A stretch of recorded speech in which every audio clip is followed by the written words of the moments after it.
Hello guys, welcome back to the channel. आज हम start करने जा रहे हैं सेंसर एंड इंस्ट्रूमेंट। ये टॉपिक जो है बहुत ही इम्पोर्टेंट और इंटरेस्टिंग टॉपिक है। अब ये नाम सुनते ही थोड़ा हैवी लगता है, लेकिन टेंशन मत लो। आज के बाद ये टॉपिक तुम्हें इतना सिंपल लगेगा जैसे एक मोबाइल के सेंसर को समझना।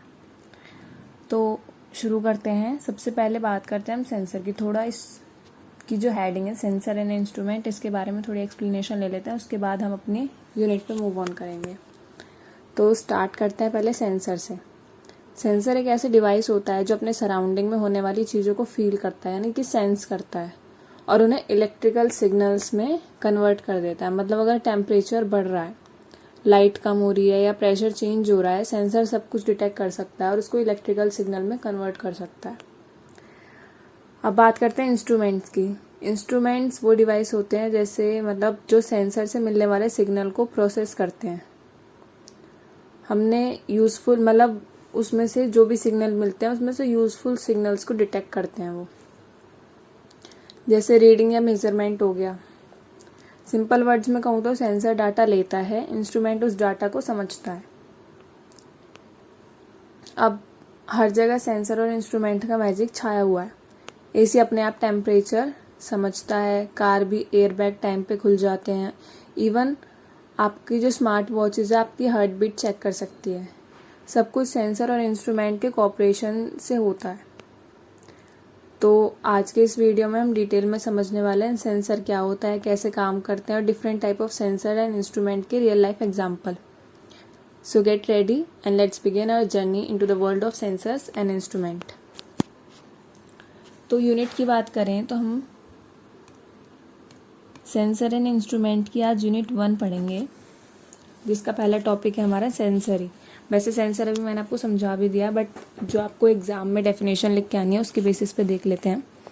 अ sensor is a device that detects and respond to some type of input from the physical environment. Inputs माने जैसे कुछ भी फिजिकल क्वांटिटी लाइक टेम्परेचर हो गया, प्रेशर, जिस चीज़ को उसे डिटेक्ट करना है, किसी की प्रेजेंस हो गई, टेम्परेचर हो गया, प्रेशर हो गया, एयर हो गई, एयर की स्पीड हो गई, डायरेक्शन हो गई, कुछ भी हो सकता है, उसको इनपुट कहा गया यहाँ पर specifically. The input can be light, heat, motion, moisture, pressure और any number of other environmental phenomena. The output is generally a signal that is converted into a human readable display at the sensor's location. जो output होता है वो generally तो हमारा electrical signal होता है, but आजकल उसको इंस्ट्रूमेंटल यूज़ करके हमने एक ह्यूमन रीडेबल डिस्प्ले करा दिया जाता है। लाइक वो जो गेट होते हैं, सेंसिंग वाले जो गेट होते हैं जो अपने आप खुल जाते हैं किसी की प्रेजेंस को डिटेक्ट करके, तो वो एक ह्यूमन रीडेबल फॉर्म माने जाते हैं ताकि वो अपने आप खुल जाते हैं। नेक्स्ट टॉपिक पे मूव करते हैं। नेक्स्ट टॉपिक है हमारा transducers. A transducer is a device that convert one form of energy into another. Like electrical को मैकेनिकल में कन्वर्ट करना। It is the work of transducer, या मैकेनिकल को इलेक्ट्रिकल में कन्वर्ट करना, वाइस वर्सा। ये काम किसका होता है? ट्रांसड्यूसर का। टिपिकली क्या करता है? Converting a physical quantity into electrical signal. ये भी इलेक्ट्रिकल सिग्नल में ही कन्वर्ट करता है किसी भी क्वांटिटी को। सो क्लासिफिकेशन पढ़ते हैं। क्लासिफिकेशन कैसे होती है सेंसर की? Based on the quantity. Sensors की पढ़ रहे हैं हम, ट्रांसड्यूसर की नहीं पढ़ रहे हैं अभी।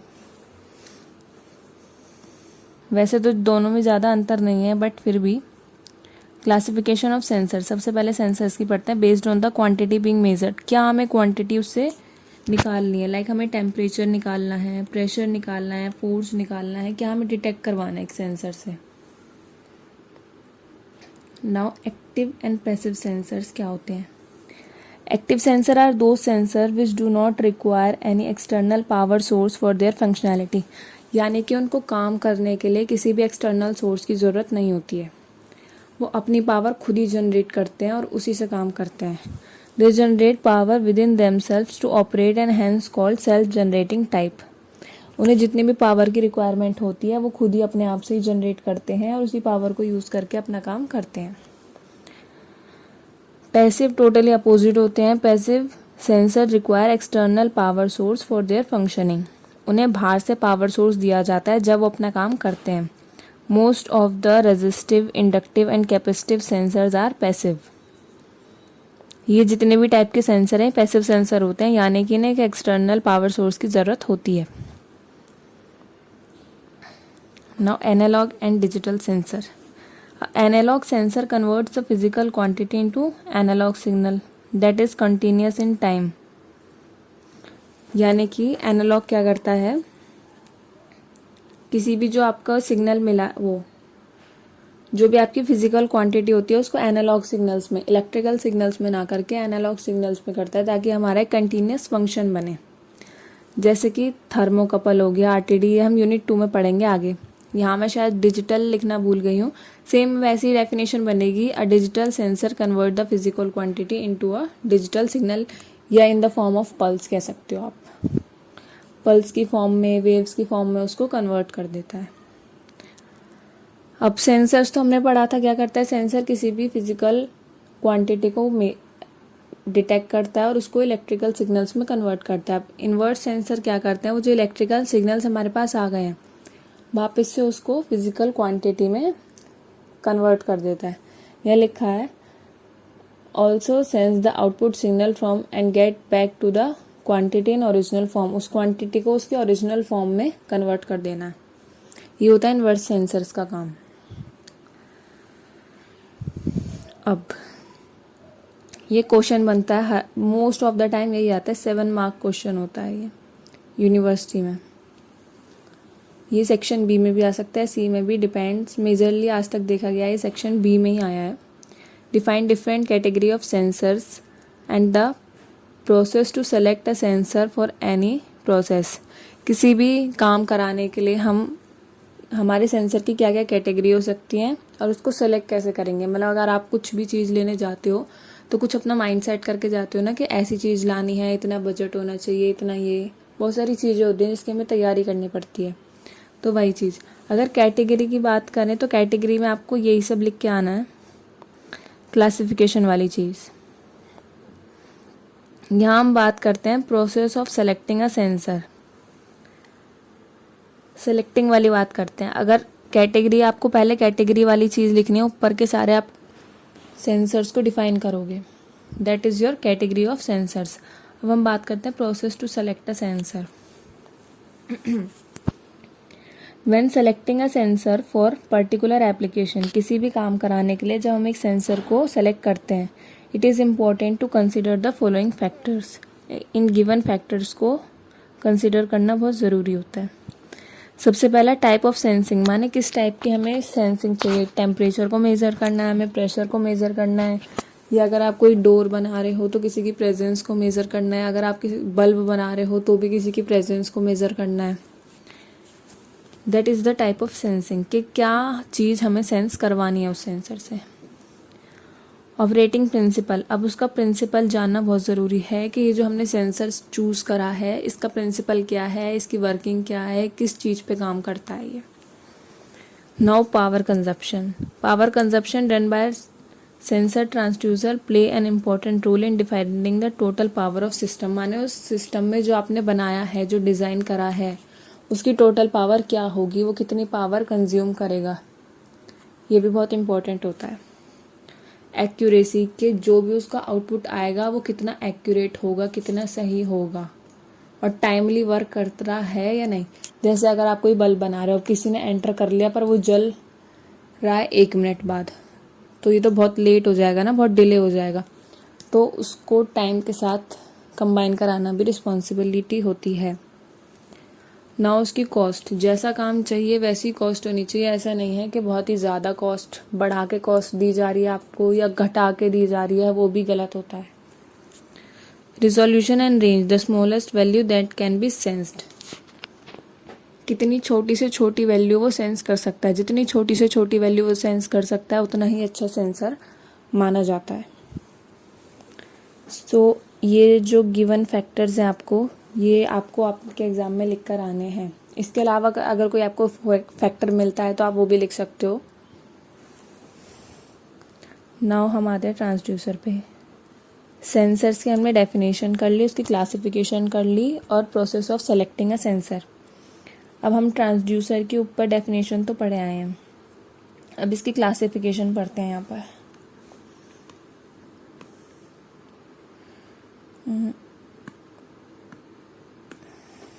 सो ट्रांसड्यूसर की क्लासिफिकेशन क्या हो सकती है? सबसे पहले on the basis of transduction, फिर आते हैं primary and secondary transducer, analogue and digital transducer and inverse transducer. Mostly ये जैसे हमने ऊपर सेंसर पढ़े हैं ना, अभी उसी टाइप में है, बस एक दो चीज़ें अलग होंगी, वो मैं आपको बता दूंगी अभी। Active and passive. So see active and passive आप ऊपर बढ़ चुके हो। ट्रांसड्यूसर की आप डेफिनेशन पढ़ लिया। इनवर्स ट्रांसड्यूसर वही जो अभी हम जैसे सेंसर से पढ़ के आए हैं, जो वो चीज़ कन्वर्ट करता है उसको बैक उसकी ओरिजिनल फॉर्म में कन्वर्ट कर देना। एनालॉग एंड डिजिटल भी हमने पढ़ लिया। प्राइमरी एंड सेकेंडरी पढ़ना है हमें। नाउ प्राइमरी ट्रांसड्यूसर पढ़ते हैं। The mechanical device of the transducer change the physical input quantity into mechanical signal. माने किसी भी फिजिकल क्वांटिटी को हमने मैकेनिकल सिग्नल्स में कन्वर्ट कर दिया। इसको याद रखने का बहुत से स्टूडेंट्स प्राइमरी और सेकेंडरी ट्रांसड्यूसर में कंफ्यूज होते हैं, तो इसका भी याद करने का तरीका भी मैं आपको बताती हूँ। द मैकेनिकल डिवाइसेस, जो मैकेनिकल डिवाइस यूज़ होता है किसी भी फिजिकल इनपुट या फिजिकल क्वांटिटी को मैकेनिकल सिग्नल में चेंज करने के लिए, उसको हम कहते हैं mechanical transducer. Now secondary transducer क्या करता है? कन्वर्ट्स द मैकेनिकल सिग्नल, उन मैकेनिकल सिग्नल्स को इलेक्ट्रिकल सिग्नल्स में कन्वर्ट कर देता है। अब इनको ये जहाँ मतलब जो हमने यहाँ से मैकेनिकल सिग्नल प्रोड्यूस करे हैं, ये उन्हीं मैकेनिकल सिग्नल्स को इलेक्ट्रिकल सिग्नल्स में कन्वर्ट कर देता है। अब इसको याद रखने का तरीका मैं बताती हूँ। लाइक प्राइमरी है, तो प्राइमरी में एम आ रहा है ना, तो इससे आप याद रख सकते हो मैकेनिकल में कन्वर्ट होता है, इसका आउटपुट हमेशा मैकेनिकल में आएगा। और सेकेंडरी है तो इसमें आ रहा है ई, तो इसका याद रखने का तरीका है इलेक्ट्रिकल सिग्नल्स, आउटपुट आपका इलेक्ट्रिकल आएगा। This is a shortcut because मैंने मोस्ट ऑफ द टाइम देखा स्टूडेंट्स बहुत कंफ्यूज हो जाते हैं प्राइमरी और सेकेंडरी ट्रांसड्यूसर की वर्किंग में, और ये क्वेश्चन 2 नंबर में भी बहुत पूछा जाता है। बिकॉज स्टूडेंट कंफ्यूज होते हैं, एग्जामिनर तो यही चाहेगा, इसलिए मैंने आपको ट्रिक बता दी है जिससे आप कंफ्यूज ना हो। नाउ नेक्स्ट, एनालॉग ट्रांसड्यूसर भी हम ऊपर पढ़ चुके हैं, डिजिटल ट्रांसड्यूसर भी हम ऊपर पढ़ चुके हैं। So by analog transducer change the input quantity into continuous function and this transducer change the input quantity in the form of pulse और डिजिटल सिग्नल्स। एक्टिव और पैसिव हमने ऊपर डिस्कस कर ही लिया था, ट्रांसड्यूसर एंड इनवर्स ट्रांसड्यूसर भी हमने ऊपर डिस्कस कर लिया था। So that is all about the classification of transducer. Now come to our devices. Devices की बात करते हैं हम। यहाँ इस यूनिट में हम मल्टीपल डिवाइसेस की बात करेंगे। सो सबसे पहला है हमारा LVDT, और ये पूछा ही जाता है, चाहे आपके इंटरनल एग्ज़ाम हो, सेशनल्स हो, PUT हो या यूनिवर्सिटी एग्ज़ाम की मैं बात करूँ। So this is the most important topic for your 7 marks question.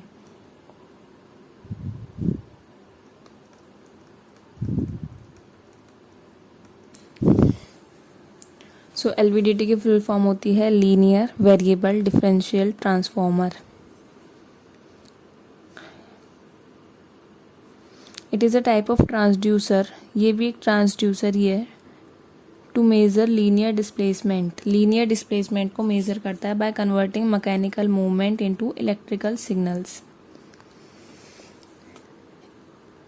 मैं आपको इस डायग्राम से समझाती हूँ। तो ये एक हमारी कोर,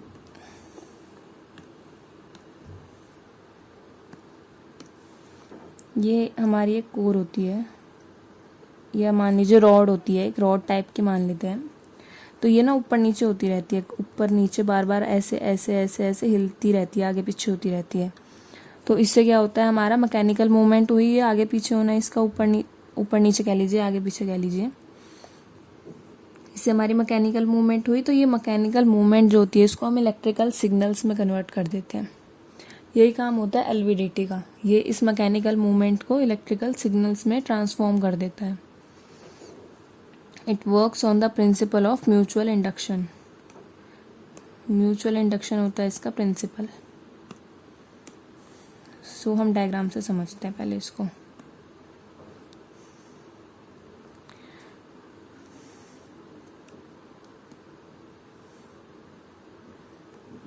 ये हमें कोर गिवन होती है, यहाँ हमारी सेकेंडरी वाइंडिंग होती है, 2 सेकेंडरी वाइंडिंग होती है, इसमें 1 प्राइमरी वाइंडिंग होती है।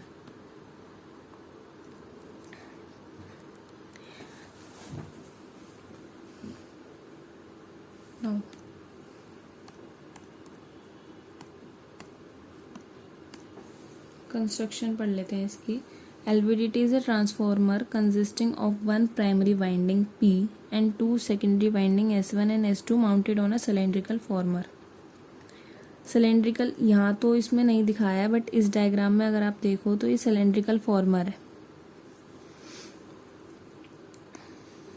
ओरिजिनल डायग्राम इसका ये वाला है, ये एक सर्किट डायग्राम मान लीजिए अगर आप देखना चाहें बी वाला, बट ये इसका ओरिजिनल डायग्राम होता है। तो इसमें क्या होता है, 1 प्राइमरी कॉइल होती है और 2 सेकेंडरी कॉइल होती हैं, ये सेकेंडरी 1 और ये secondary 2, mounted on a circular former।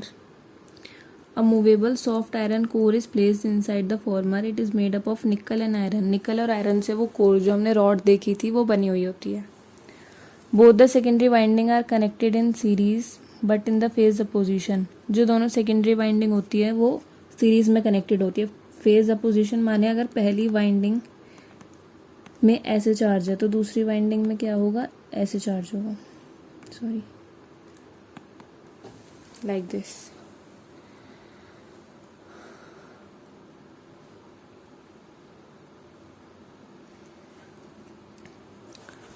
Now इसकी वर्किंग के बारे में बात करते हैं। वर्किंग इसकी बहुत इंटरेस्टिंग है और बहुत ही ज़्यादा सिंपल है। जितना इम्पोर्टेंट क्वेश्चन है उतनी ज़्यादा इजी इसकी वर्किंग है।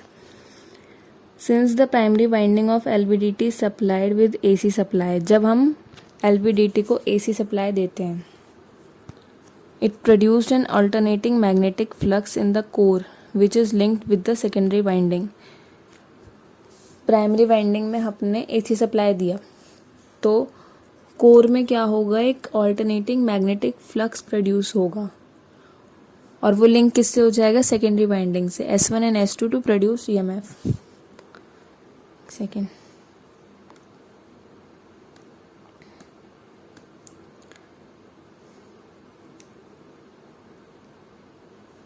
इसकी बात करते हैं। यहाँ हम AC सप्लाई देंगे, मैग्नेटिक फ्लक्स प्रोड्यूस होगा इसमें बिकॉज म्यूचुअल इंडक्शन है इसका प्रिंसिपल, और EMF कहाँ जनरेट हो जाएगी, इसमें। ये फंडा है इसका।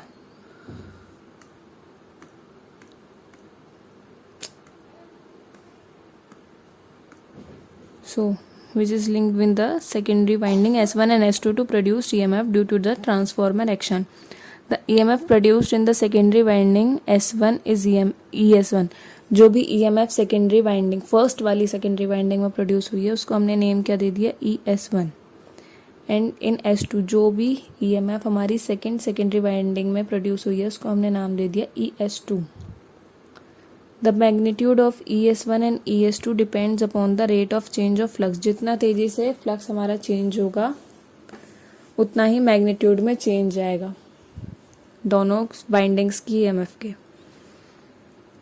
और ये प्रिंसिपल आया कहाँ से, हमारा फैराडे लॉ से प्रिंसिपल निकल के आया। Thus the faster the movement of core, the greater will be the magnetic flux। तो जितना तेज हमारी कोर मूव करेगी उतना ही ज़्यादा मैग्नीट्यूड ऑफ EMF हमारा प्रोड्यूस होगा सेकेंडरी वाइंडिंग के अंदर। अब हम देखते हैं नेट आउटपुट वोल्टेज क्या होगी हमारे ट्रांसफार्मर की या हमारे LVDT की। तो हमने नेट आउटपुट वोल्टेज मान ली E0 और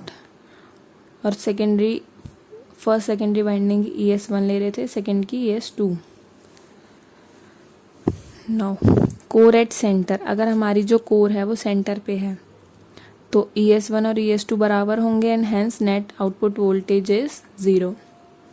बिकॉज दोनों का रेट बराबर है तो दोनों को माइनस करेंगे तो 0 हो जाएगा। कोर अगर हमारी लेफ्ट साइड में है यानी कि ES1 हमारा बड़ा है और ES2 छोटा है तो ES1 माइनस ES2 यानी कि पॉजिटिव में आएगा हमारा आंसर। और ES2 बड़ा है, ES1 छोटा है, तो हमारा आंसर क्या आएगा? नेगेटिव में।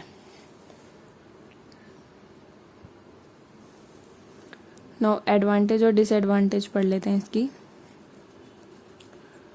High output and high sensitivity. इस वाले ट्रांसफार्मर में क्या होता है? हाई आउटपुट निकल के आता है हमारे पास विद हाई सेंसिटिविटी होती है इसकी। This transducer can tolerate high degree of shocks. ये ट्रांसड्यूसर जो होता है हाई इलेक्ट्रिसिटी और हाई शॉक्स को अपने अंदर एब्जॉर्ब कर सकते हैं, माने टॉलरेट कर सकते हैं। अगर हिंदी लैंग्वेज में कहूँ तो ये ट्रांसफार्मर फटेगा नहीं जरा सी इलेक्ट्रिसिटी से, मतलब अगर हाई वोल्ट की इलेक्ट्रिसिटी इस पे आएगी तो फूकेगा नहीं। बहुत हाई डिग्री शॉक्स को ये अपने अंदर एब्जॉर्ब कर सकते हैं। Low power consumption, power consumption इनकी लो होती है। डिसएडवांटेज क्या होती है? वेरी हाई डिस्प्लेसमेंट चाहिए होता है कोर का, ताकि इसमें EMF जनरेट हो। अगर कोर थोड़ी थोड़ी हिल रही है तो EMF नहीं जनरेट होगी, ना के बराबर ही जनरेट होगी। अफेक्टेड बाय टेम्परेचर, इसमें टेम्परेचर का प्रभाव पड़ता है। Also performance get affected by vibration, तेज या कम वाइब्रेशन से इसकी परफॉर्मेंस पे भी इफेक्ट होता है। Now come to our next, piezo electric effect. So piezo electric effect के बारे में बात करते हैं हम। Piezo electricity is the phenomena where electricity is generated if mechanical stress. इसमें अगर हम एक एग्जांपल लेके चलते हैं ताकि आपको इजीली समझ में आए, एग्जांपल ले लेते हैं गैस लाइटर्स जो होते हैं।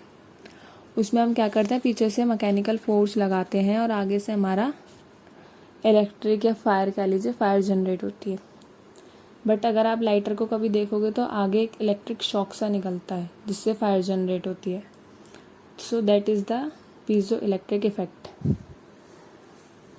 Piezoelectricity is the phenomena where electricity is generated if mechanical stress is applied to the material। किसी भी मटेरियल पे जो हम मैकेनिकल स्ट्रेस लगाते हैं उससे जो इलेक्ट्रिसिटी प्रोड्यूस होती है, that is piezo electric effect.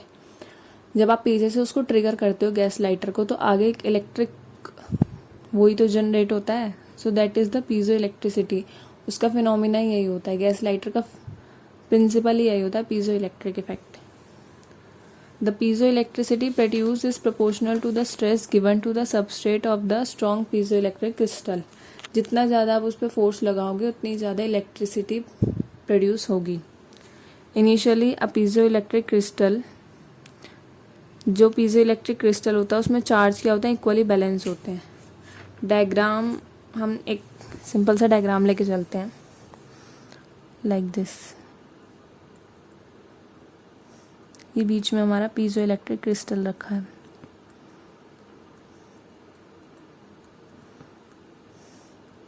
अब भी हमारे चार्ज बैलेंस है, जैसे यहाँ जितने पॉजिटिव हैं उतने ही नेगेटिव हैं, यहाँ भी जितने नेगेटिव हैं उतने ही पॉजिटिव है। दोनों साइड हमारे चार्ज बैलेंस्ड हैं।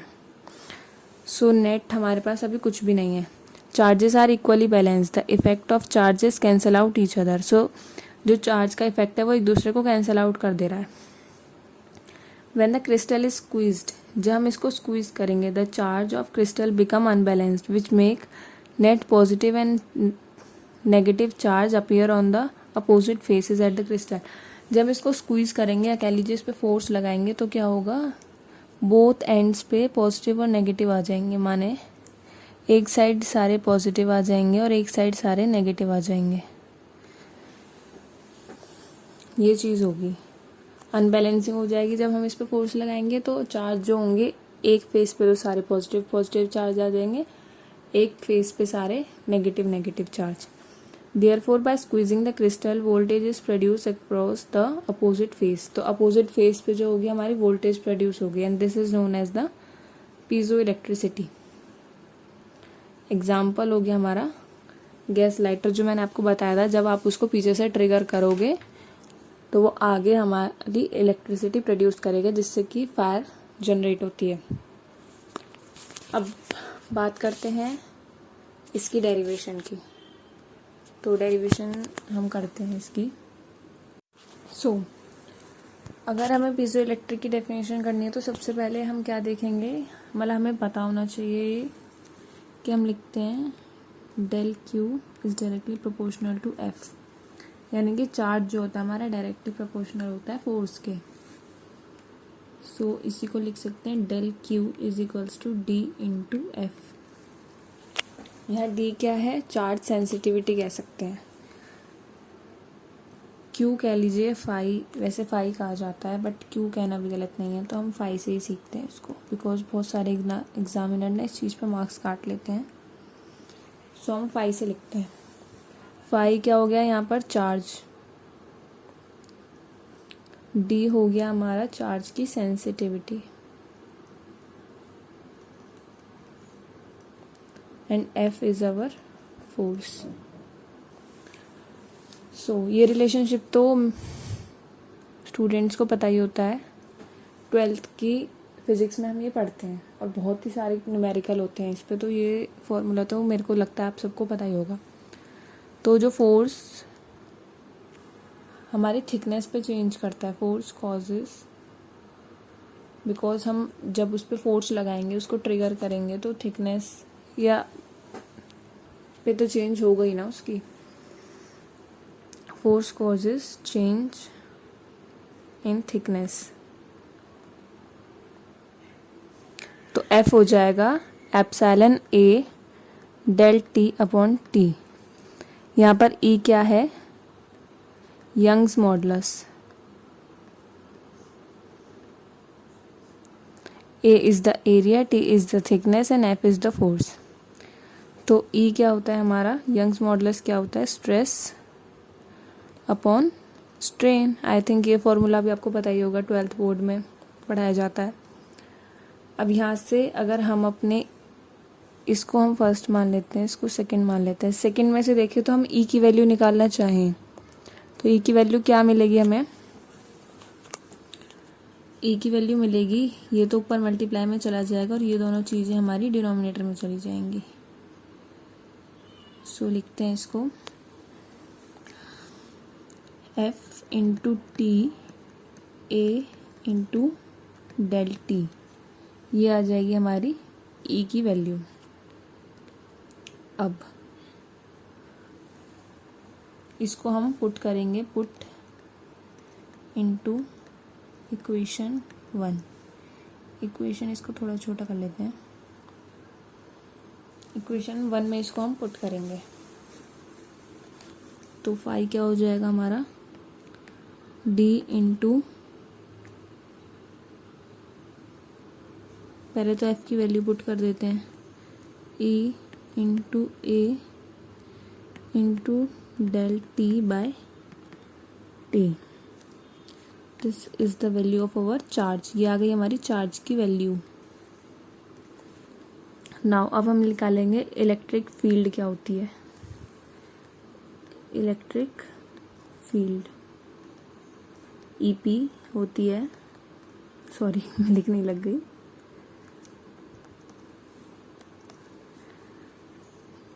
EP is equals to Q upon epsilon, Q ये कह लीजिए, फाई कह लीजिए, into A. This is our electric field. तो यहाँ हम वैल्यू अपनी सब्सटीट्यूट करते हैं।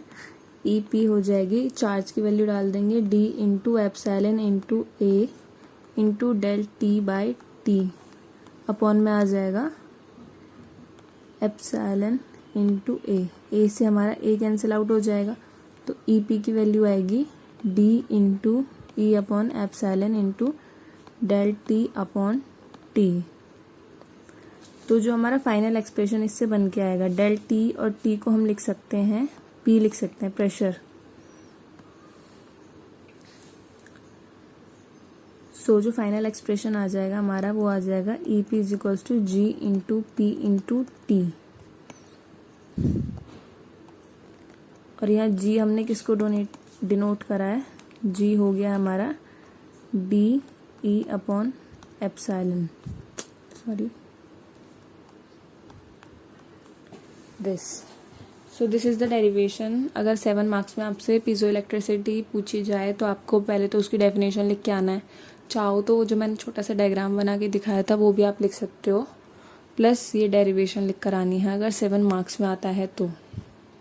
विदाउट डेरिवेशन आपको आधे नंबर भी मुश्किल से मिलेंगे। सो डेरिवेशन बहुत इंपॉर्टेंट है यूनिट 1 की बात की जाए तो। सो अब हम अपने नेक्स्ट टॉपिक पे मूव करते हैं। उससे पहले इसकी थोड़ी एप्लीकेशन या कह लें वो जान लेते हैं, advantages and disadvantages. So application की अगर हम बात करें,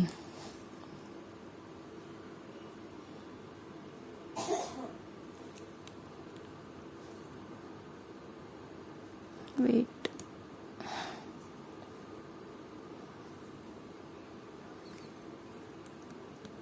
एप्लीकेशन की बात करें तो एप्लीकेशन ये कहाँ यूज़ होता है। ये यूज़ होता है मेडिकल डायग्नोस्टिक्स में यूज़ होता है। हम इलेक्ट्रिकल लाइटर जो कि किचन्स में हमारे प्रेजेंट होते हैं वहाँ यूज़ कर सकते हैं, या इंजेक्ट प्रिंटर्स जो होते हैं वहाँ यूज़ कर सकते हैं। लिख देती हूँ मैं आपके लिए, मेडिकल डायग्नोस्टिक्स में यूज़ करते हैं हम इसको, इलेक्ट्रिकल लाइटर्स में, या फिर inject printer, sorry.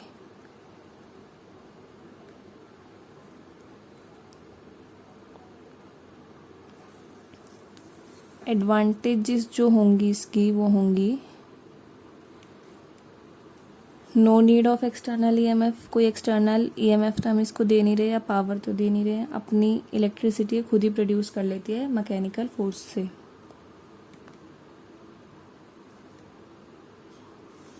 Easy to use है एंड हैंडल, और जो इसका रिस्पॉन्स होता है वो हाई फ्रीक्वेंसी होता है, हाई फ्रीक्वेंसी रिस्पॉन्स। एडवांटेज इसकी ज़्यादा तो नहीं है, बट फिर भी 2 लिख लेते हैं हम। टेम्परेचर इफेक्टिव होती है ये, not suitable for measuring in static condition. Static condition में थोड़ा डिफ़िकल्ट हो जाता है इसको मेज़र करना। So that is all about piezo electric. अब हम अपने नेक्स्ट डिवाइस पर मूव करते हैं, that is potentiometer. So discuss करते हैं उसको।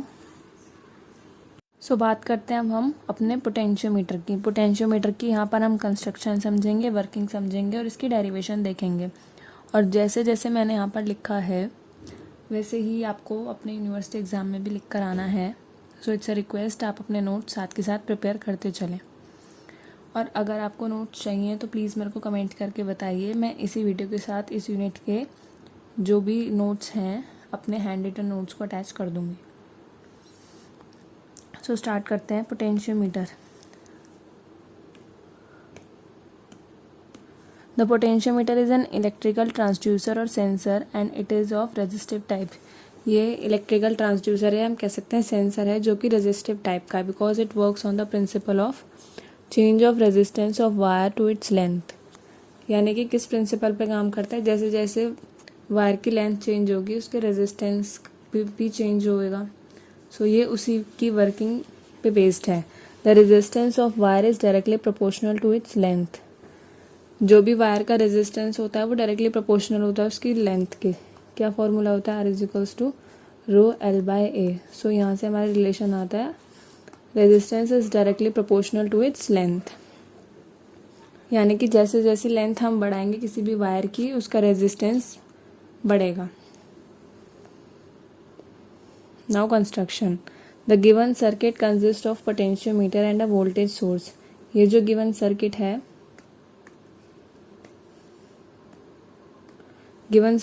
उसमें क्या क्या, एक पोटेंशियोमीटर है हमारा और एक वोल्टेज सोर्स है जहाँ से हम वोल्टेज दे रहे हैं। सो Vs is the voltage source, Vs मान लेते हैं इसको। Vs is the voltage source. We can say that these two are connected in parallel with respect to the point A and B. Point A और point B के respect में देखोगे तो ये पैरेलल में कनेक्टेड है। So potentiometer has a sliding contact which can be varied. ये चीज़ है ना, इसको हम स्लाइडिंग कॉन्टैक्ट बोलते हैं, जो कि यहाँ से लेके यहाँ तक वेरी करता है, आगे पीछे होता रहता है, ये हिलता रहता है, मूवेबल होता है क्योंकि ये it in above circuit the output voltage V0 is measured across the point A and C. A and C point में बता देती हूँ कहाँ पर है. This is the C point, this is the A point and this is the B point. So हमें A और सी के बीच में वोल्टेज को मेज़र करना है. थोड़ी वर्किंग समझ लेते हैं इसकी. We should connect the body whose displacement is to be measured with the sliding contact. जिस चीज़ का भी हमें डिस्प्लेसमेंट मेज़र करना है उसको हम स्लाइडिंग कॉन्टैक्ट के साथ कनेक्ट करेंगे. So when ever the body moves in a straight line, जब जब बॉडी स्ट्रेट लाइन में मूव करेगी, पॉइंट सी जो होगा हमारा मूवेबल का जो कॉन्टैक्ट वाला पॉइंट था वो भी वेरी करेगा. Due to this the output voltage V nought also change accordingly. तो जैसे जैसे वो मूवेबल आर्म, स्लाइडिंग आर्म जो है हमारी वो मूव करेगी, हमारा पॉइंट सी भी ऊपर नीचे होता रहेगा और इसी वजह से वी नॉट भी हमारी ऊपर नीचे होती रहेगी. We can find the displacement by measuring the voltage V nought. V nought हमें मेज़र करनी है, तो देखते हैं क्या क्या कैसे कैसे उसको मेज़र करेंगे, यानी कि उसकी डेरिवेशन देखते हैं. सो हमने यार चीज़ें लेट कर ली हैं. वी एस हमने मान लिया इनपुट वोल्टेज को और वी नॉट मान लिया आउटपुट वोल्टेज को. एक्स टी जो हमारी टोटल लेंथ है किसी भी बॉडी की, और x I displacement of sliding arm, and R P is the total resistance जो भी उस सर्किट का रेजिस्टेंस है. सो रेजिस्टेंस पहले निकालते हैं. रेजिस्टेंस पर यूनिट लेंथ कैसे निकलेगा ये? Total resistance upon total length. तो टोटल रेजिस्टेंस है हमारा आर पी और टोटल लेंथ है हमारी एक्स टी. अब हमें निकालनी है सेंसिटिविटी. सेंसिटिविटी देखते हैं क्या होती है sensitivity. V nought input voltage upon output voltage.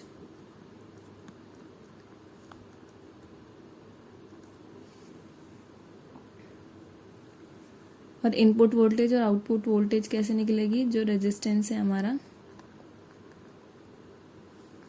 Eight output terminal upon जो भी रेजिस्टेंस है हमारा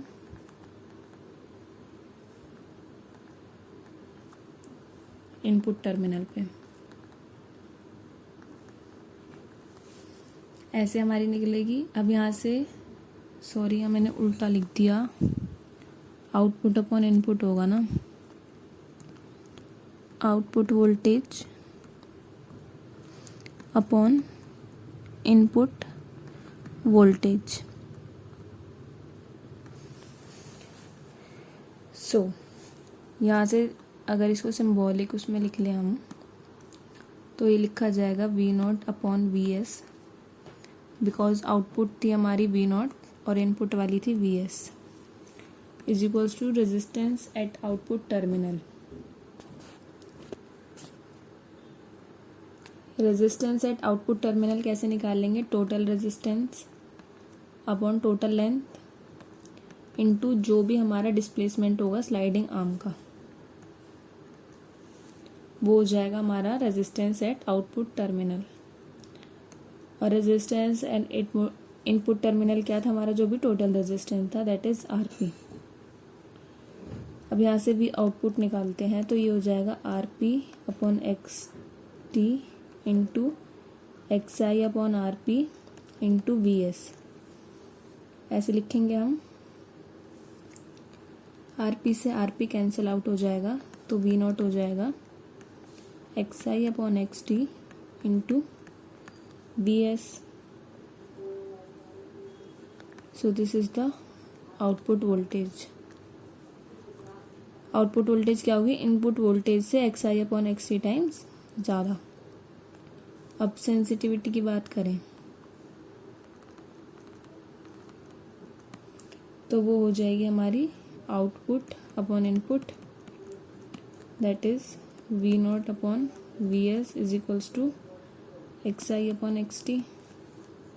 या एक रिलेशन हम ऐसे लिख सकते हैं, V nought upon X I is equals to V S upon X T. कोई सा भी रिलेशन आपको न्यूमेरिकल के अकॉर्डिंग जैसे भी नीड हो आप अपना लिख सकते हो. So that is all about potentiometer. Next device है हमारा स्ट्रेन गॉज, और उसकी डेरिवेशन भी बहुत ही ज़्यादा इम्पोर्टेंट है। सो मूव करते हैं स्ट्रेन गॉज पे। तो स्टार्ट करते हैं नेक्स्ट टॉपिक अपना स्ट्रेन गॉज। पढ़ते हैं स्ट्रेन गॉज क्या होता है, उसकी वर्किंग कैसे कैसे होती है। So device use to measure a small change in dimension are called strain gauge. Strain gauge हम फर्स्ट ईयर की फिजिक्स में भी पढ़ चुके हैं। अगर याद हो आपको तो लैब एक्टिविटीज़ होती थी, स्ट्रेन गॉज पे भी करी होंगी आपने बहुत सारी। और 12th का तो ये सारा टॉपिक ही है सेंसर एंड इंस्ट्रूमेंट में। मोस्ट ऑफ द टॉपिक हमारे क्लास 12th की फिजिक्स पे बेस्ड है। तो स्ट्रेन गॉज पढ़ा होगा आपने, किसी भी वो डिवाइस जो किसी भी स्मॉल चेंज को डिटेक्ट करते हैं, यानी एक डायमेंशन में अगर स्मॉल चेंज है, जैसे किसी की लेंथ में अगर बहुत माइनर सा चेंज है, तो उसको डिटेक्ट करने का काम किसका होता है, स्ट्रेन गॉज का। A strain gauge is a device whose resistance vary in proportion to the strain applied on a device. Strain gauge एक ऐसा डिवाइस है जिसका रेजिस्टेंस वेरी करता है जिस तरीके से हम उस डिवाइस या जिसकी लेंथ चेंज हो रही है उस पर स्ट्रेन अप्लाई करेंगे। अब अगर हम उसको स्ट्रेच करेंगे तो उसकी लेंथ पे तो असर पड़ेगा ही। सो वही जो चेंज है उसी को मेज़र करना स्ट्रेन गॉज का काम होता है। जैसे कि हम किसी वायर को स्ट्रेच करें और वो स्ट्रेच हो जाए तो उसकी लेंथ में तो चेंज आएगा, तो वही चेंज ऑफ लेंथ हमारा स्ट्रेन गॉज डिटेक्ट करता है। A strain gauge work on the principle of electrical conductance and its dependency on conductor's geometry। ये आपको लाइन समझ में नहीं आएगी, आगे पढ़ते हैं, आगे की लाइन में ये समझ में आ जाएगी। Whenever a conductor is stretched within the limit of elasticity, it does not break but gets narrower and longer। जब भी हम किसी चीज़ को स्ट्रेच करते हैं उसकी इलास्टिसिटी लिमिट के अंदर अंदर, तो वो टूटता नहीं है बल्कि थोड़ा लंबा हो जाता है या पतला हो जाता है। सो वही होती है कंडक्टर की ज्योमेट्री पे असर पड़ता है उसकी। Strain gauge is a passive transducer. Passive transducer यानी कि वो ट्रांसड्यूसर जिन्हें इलेक्ट्रिसिटी बाहर से देनी पड़ती है, जिनको हम इलेक्ट्रिसिटी बाहर से देते हैं, वो खुद जनरेट नहीं करते हैं। That converts a mechanical elongation और displacement produce due to the force in resistance. Converts mechanical elongation, जो भी उसमें एलोंगेशन आया, जो भी स्ट्रेच हो कि उसकी लंबाई बड़ी है, या डिस्प्लेसमेंट जो भी हुआ है किसी फोर्स के कारण, उसी चीज़ को डिटेक्ट करना, उसी चीज़ को परखना स्ट्रेन गॉज करता है। तो इसकी डेरिवेशन के बारे में हम पढ़ते हैं। स्ट्रेन गॉज की डेरिवेशन करते हैं। सॉरी। सो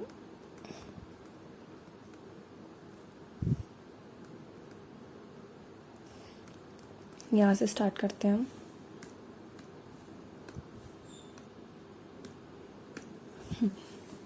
स्ट्रेन सबसे पहले नाम में आ रहा है स्ट्रेन, तो स्ट्रेन का फॉर्मूला देखते हैं हम क्या होता है।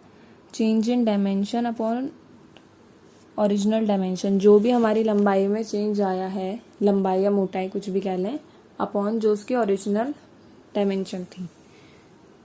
चेंज इन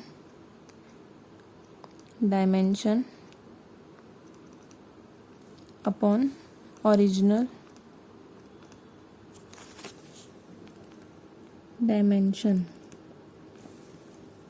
तो ये होता है स्ट्रेन का फॉर्मूला। डेल्टा टी कह लीजिए, डेल्टा एल अपॉन एल या डेल्टा ए अपॉन ए, अलग अलग जैसे लेंथ के लिए कर रहे हैं तो इस फॉर्मूले को लिखेंगे, एरिया के लिए कर रहे हैं तो इस फॉर्मूले को लिखेंगे। अब जो हमारे स्ट्रेन होते हैं वो भी दो तरह के होते हैं, लेटरल स्ट्रेन और एक होता है लॉन्गिट्यूडनल स्ट्रेन।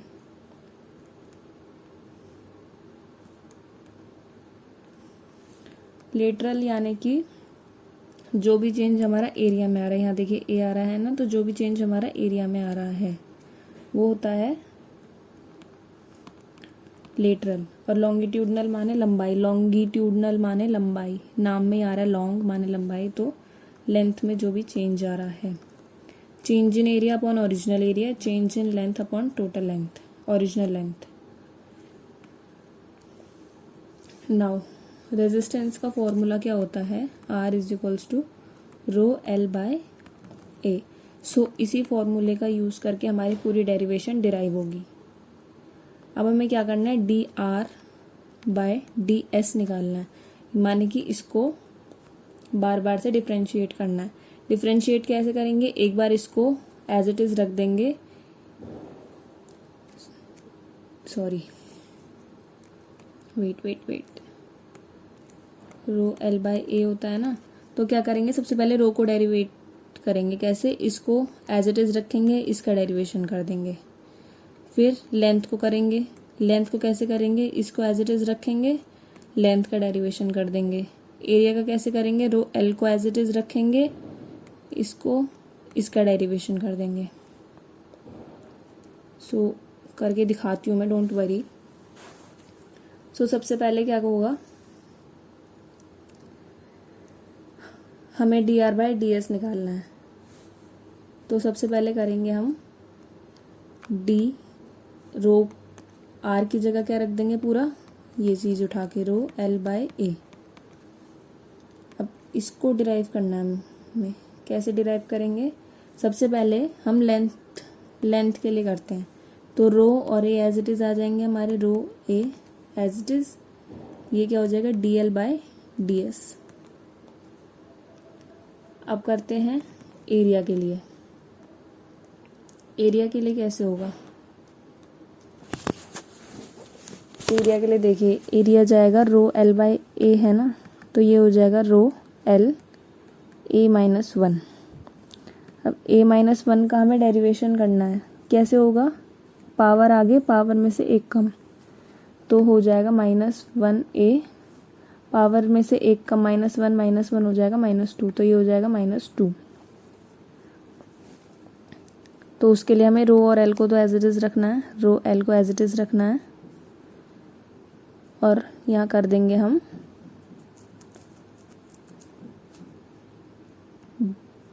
वेट, पहले ये हो जाएगा ना माइनस वन, ए स्क्वायर को हम नीचे पॉजिटिव में पहुंचा देते हैं, और D A by D S, क्योंकि हमने बता दिया कि हमने एरिया का कर दिया। अब करेंगे रो के लिए, तो एल और ए तो हमारे एज इट इज हो जाएंगे, यहाँ हो जाएगा D rho upon D S. Let it be our equation 1। अब हम पूरी इक्वेशन को आर से डिवाइड कर देंगे, डिवाइड इक्वेशन 1 बाय आर, क्या होगा, ये हो जाएगी 1 by R upon D R by D S, ये हो जाएगी यहाँ से, वेट,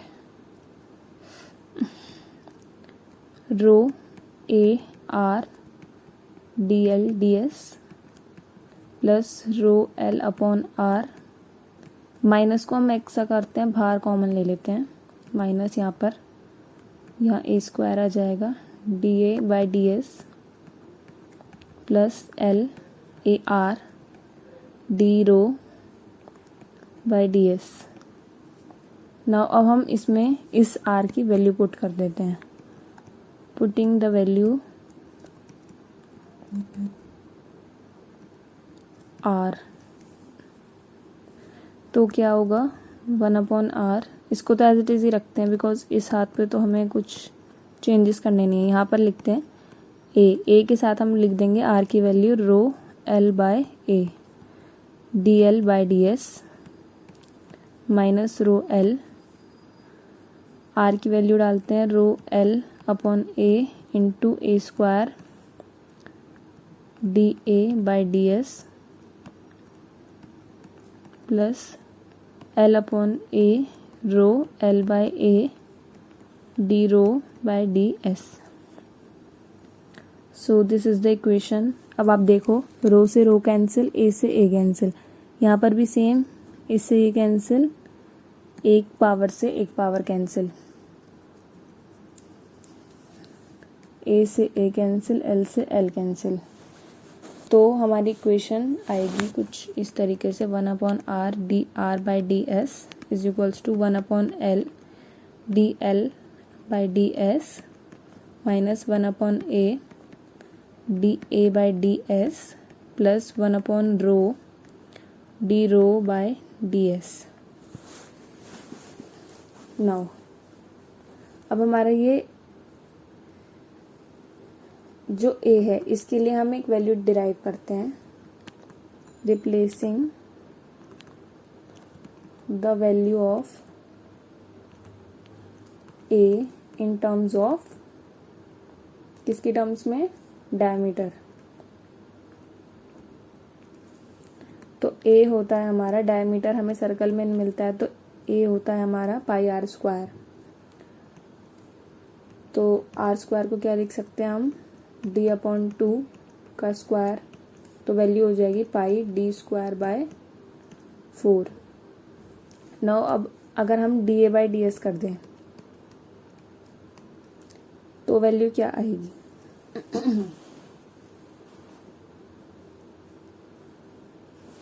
इसको हम डिफ्रेंशिएट करेंगे तो पाई अपॉन 4 तो एज इट इज रहेगा, इसका डेरिवेशन हो जाएगा 2d into D D by D S. 2 से 2 कैंसिल, ये हो जाएगा ऐसे, तो वैल्यू आएगी हमारी pi by 2 D D D upon D S. अब हम इसको इस वाली इक्वेशन में डाल देंगे, तो putting the value of above, इसको इक्वेशन 2 मान लेते हैं, इन इक्वेशन 2, तो वैल्यू हो जाएगी हमारी 1 upon R D R by D S is equals to 1 upon L D L upon D S minus, अब हम डालेंगे ए की वैल्यू जो हमने निकाली है ये 1 upon pi D square by 4, और डी अपॉन डी एस की वैल्यू भी निकाल चुके हैं हम, pi by 2 D into D D upon D S,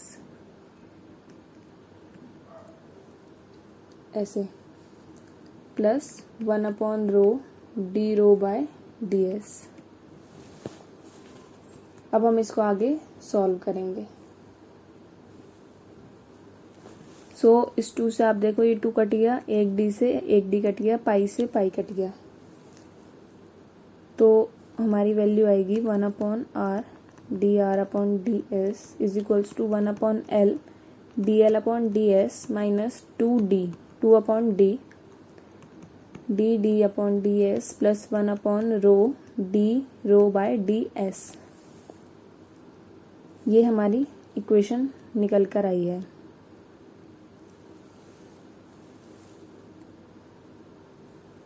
yes, अब हम निकालते हैं पॉइजन्स रेशियो क्या होता है।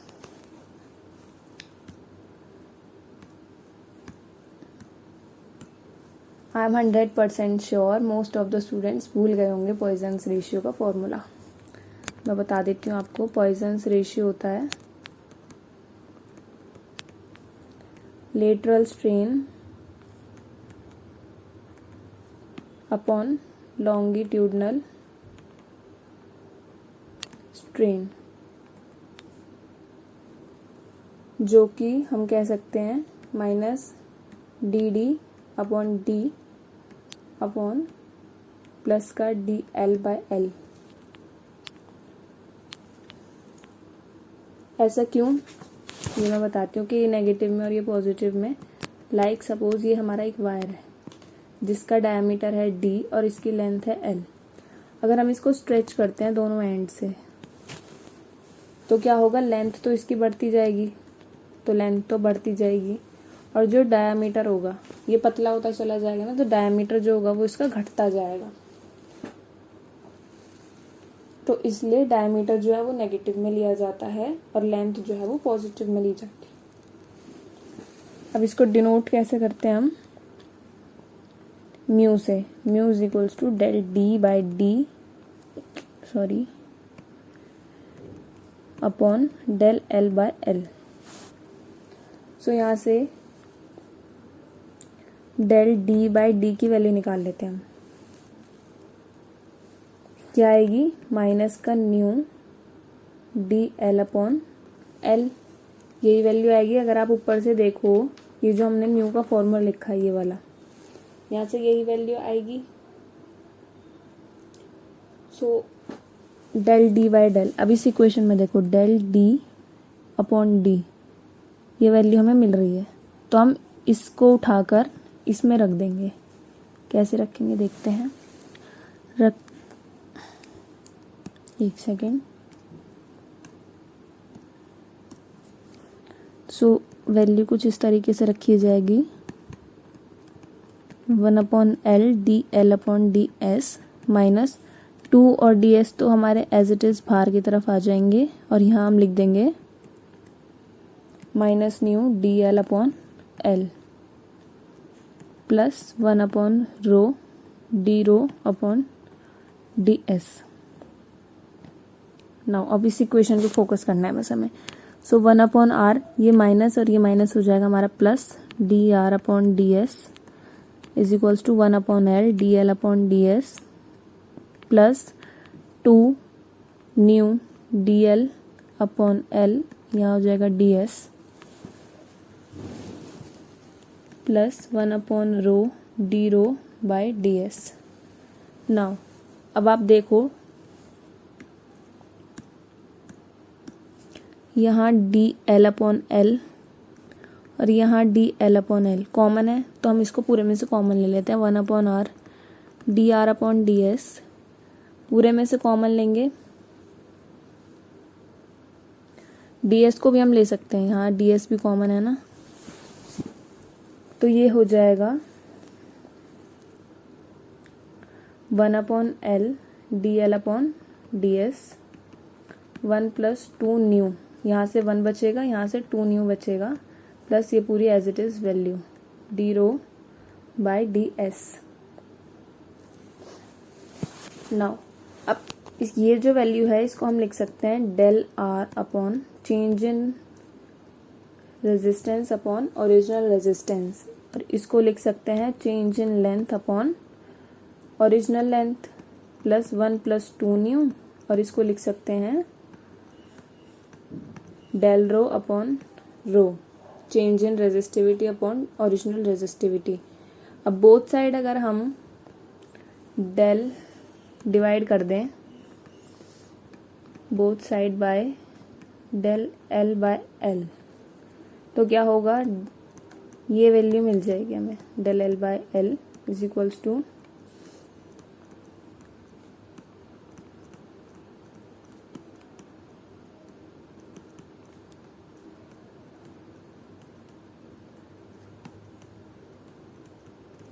ये वैल्यू मिल जाएगी। इससे तो ये कैंसिल आउट हो गया, ये जो वैल्यू होती है ये बहुत ही स्मॉल होती है, तो इसको हम नेग्लेक्ट कर देते हैं,